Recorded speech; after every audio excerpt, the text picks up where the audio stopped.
Today I'm going to talk about my journey so far going from being a Finale user to Dorico. Whether you're a self-taught musician, have a teacher, or you're already a professional, this show is meant to help you with knowledge, mindset, craft, and strategies to improve your overall musicianship so that you can become the best musician you can be regardless of your goals. Welcome to Musicianship Mastery.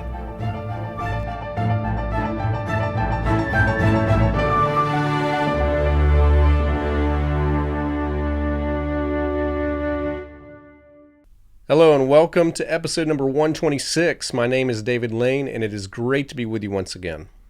So I'll go ahead and let you know I'm a tiny bit uneasy about recording this episode for a couple of reasons.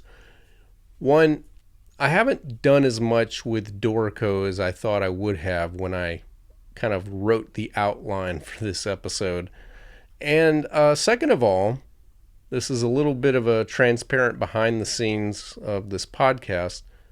A lot of the solo episodes get recorded in batches way in advance, and this is part of a batch, and it's actually at the tail end of the batch. So I'm actually recording this probably a good 2 months before I'll actually publish it. So that means, hopefully, this is a little out of date by the time I release it in terms of my own personal comfort level with Dorico. So first of all, backstory. On August 26th, 2024, Finale, which is like the granddaddy of all consumer music notation programs, one that had been around for, I'm not even sure, but I think like 35 years, something like that, announced that they were no longer going to develop their software and that eventually you could not upgrade and that you could buy no new software. By the way, in an episode from September 30th, I did interview Jason Lafredo. He's actually been on the podcast twice, but it's the most recent interview that I had with him, September 30th of last year, was talk about music notation programs in a post-Finale world. With the two biggest ones being Dorico and Sibelius. Now there's incentive. If you were a Finale user, you were offered a discount. I don't know if that's still available, but you were offered a discount for Dorico. Well, I went ahead and made that purchase because one thing I've learned is that it's generally worthwhile to just make a decision and not debate pros and cons, but just go ahead and know that whatever you choose, you'll probably hear something about the other one and makes you wish that you had considered it. But without any regrets, make a choice and stick to it. So I chose Dorico. Now I've still been doing some things in Finale because it still works, but I have done a few handful of projects so far, not that many, kind of small things so far in Dorico to kind of get used to it. Now, a few clarifications. Again, I've already said this is being recorded a couple of months before I plan on publishing it. But this also is a podcast-only discussion. So if you're watching on YouTube, all you're going to see is me in front of the microphone. Perhaps a year from now or some point in 2026, when I have had more legitimate experience, I may do a video of this where I'll also include some demonstrations. But all I want to do right now is just share my early experience.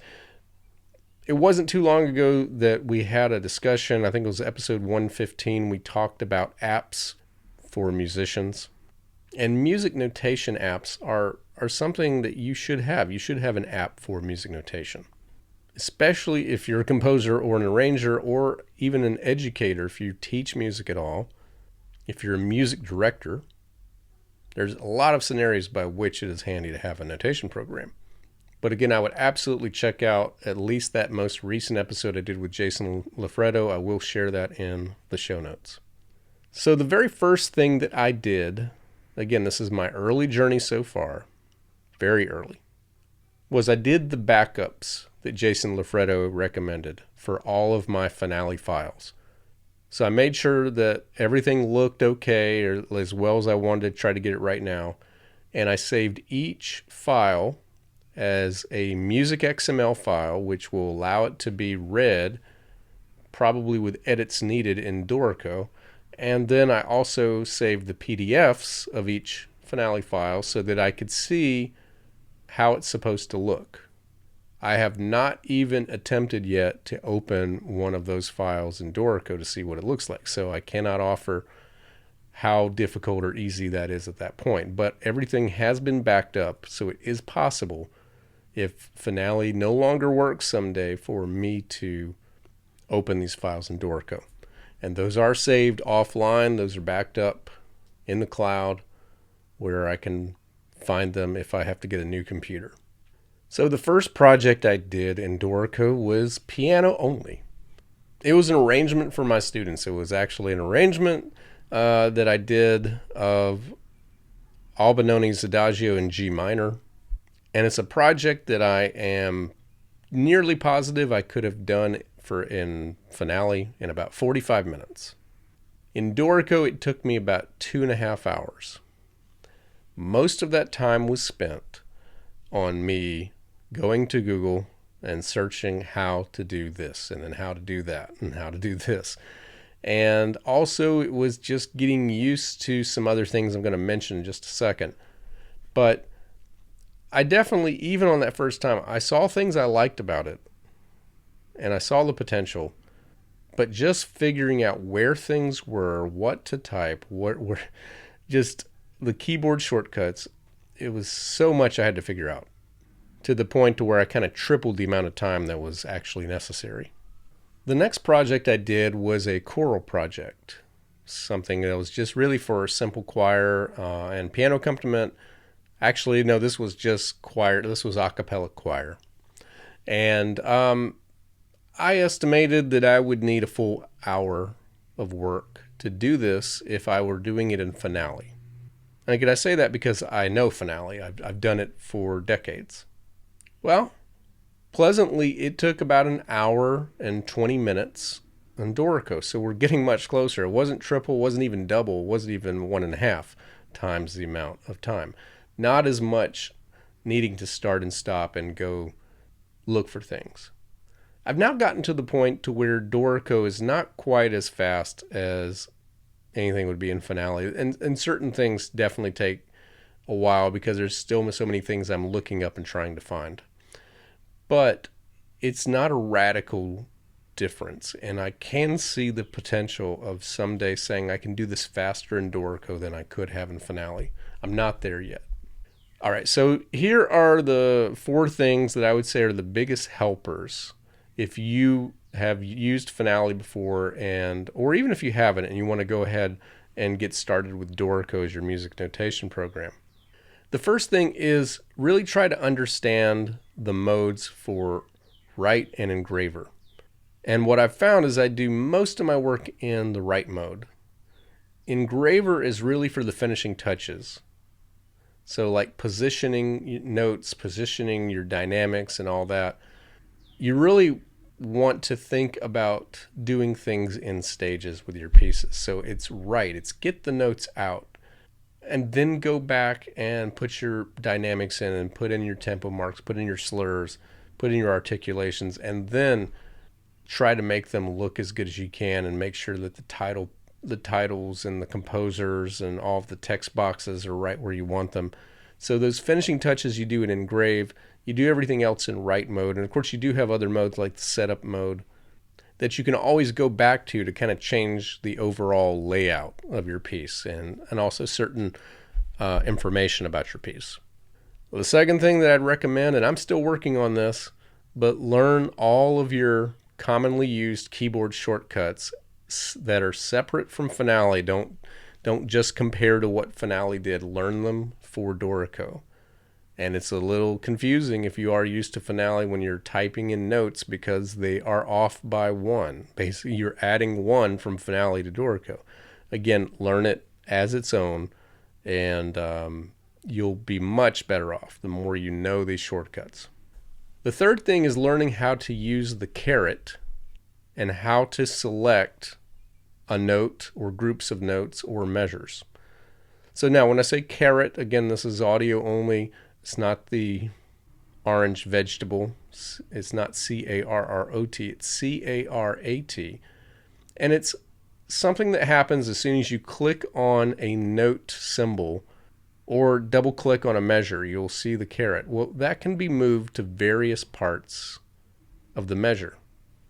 And where you put it will affect kind of how easily you can get to rests and do other types of durations, ties, and so forth.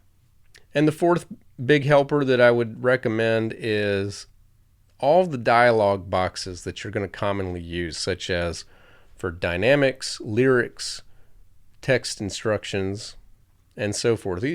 Dorico uses these boxes to where, like, for example, if you want to do a piano dynamic mark followed by a crescendo, all you have to do is open up this dynamic text box, click the spot in the measure where you want it to begin, and just type P followed by a greater than sign and enter.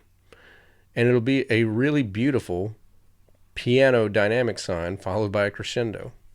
If you want crescendo diminuendo in the measure, like, shaping the phrase, greater than sign, less than sign.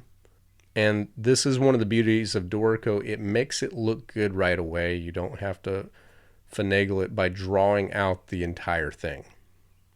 If you want a 2-measure crescendo, you select 2 measures, open up the dialog box, greater than sign, press enter, and it shows a full 2-measure long crescendo. So that brings me to the next thing that I'll share. What I like better about Dorico so far compared to Finale. So the first thing is that once you get used to using the caret, the way you input notes allows you never have to think about rests at all. You just think about the notes and where they go. And as I just implied, lyrics, dynamics, and text instructions and text boxes are all significantly easier to input and make look good in Dorico compared to Finale. The third thing is that the spacing always looks great. I was editing something in Finale fairly recently, and it still bugs me how, for no apparent reason, there'll be measures that are all scrunched up or spread out way too far. It never looks great without a little bit of help in Finale. Dorico does this really well. Now, the 2 things, again, it's my early journey, but the 2 things I miss about Finale so far, and it could be that it's not available yet or that I haven't figured it out yet. But as a church music director, I do a lot of arranging for handbells ensemble. And Finale has a very easy plugin called Create Handbells Used chart, where after I'm done with my arrangement, I select the whole, I do a Command-All to select all of the measures, do this plugin, and it will magically put, without changing the measure numbers, without having to do an artificial time signature, it'll show a beautiful bells used chart at the top of the first page. Just like with the standard notation, with middle C being in the bass clef and then D flat or that being in the treble clef. And it will tell you how many bells there are and how many octaves. I haven't found how to do that on Dorico yet, so I haven't done any handbell music in Dorico so far. There's more for me to discover, so that may be moot hopefully by the time this episode comes out. The second thing, and this is going to be the case for a while, that I miss about Finale is simply knowing where everything is. Finale has everything in very neat categories, so almost anything that's a symbol that goes on the score or a text instruction that is attached to a measure can be done as in the expression box. Any shape, like a crescendo or a slur, I knew where that was. Articulations had its own section, and it was very easy to get to all of these sections and find them. I just don't know where they all are in Dorico, and that still sends me to Google when I'm trying to find certain things. So getting used to the structure of Dorico has been challenging so far. I just happen to know where everything is in Finale and want to get to the point where I know everything is in Dorico. So here's my early verdict. I actually like Dorico. I think there are more pros than cons compared to Finale, believe it or not. I'll also say that I wish I hadn't had to make the switch. But since I did have to choose, I'm glad that I chose Dorico so far. I can't tell you anything about Sibelius or anything else. Now, speaking of that, I did have an email that was sent to me a while back, even a while before I'm recording this, not to mention the time that's gone by since I've published this, that I'll read for you. This is from a listener, Brad, and it was related to the episode that I've referred to many times that I did with Jason Lafredo. I said, "Hi, David. I listened to your podcast dated September 30th, 2024 about music notation software in a post-Finale world. The person you interviewed quickly dismissed MuseScore. I just want to mention that I've been using MuseScore for a few months now, and with the recent release of MuseScore Studio 4.5x, I believe it's mature enough to be a serious contender, and for the price of free.